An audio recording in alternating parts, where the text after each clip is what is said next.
سلام عرض میکنم خدمت همه دوستان عزیز. لنگرگاه زوشان هستیم. با کشتی داریم میریم داخل لنگرگاه. جاتون خالی، اینجا هم هوا خیلی خوبه. امروز هم که آواز چندمه؟ امروز ایرانی یا میلادی؟ فرق نمیکنه. 10 میلادی. 10 میلاد، 9 مه امروز. 9 مه. 9 مه هستش. اردیبهشت فکر کنم 21 اردیبهشت هستیم. خیلی جاتون خالی، هوا اینجا خیلی خوبه. بریم کشتی‌های دیگه هم ببینیم که چقدر شلوغه.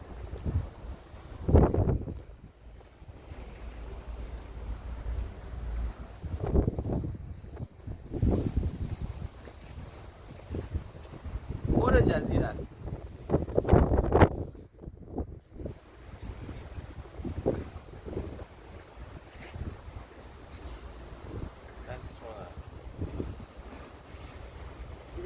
یه با شما یه صحبت کن، من میشه نگه دارم.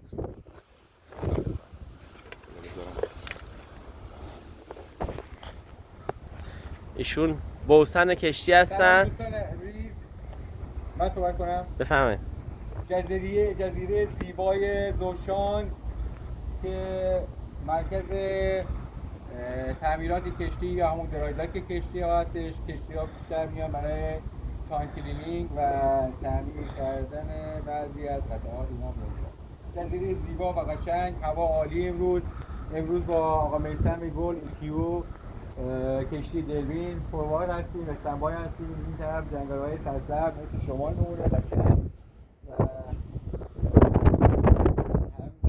همه بهتر هوای خوب داریم.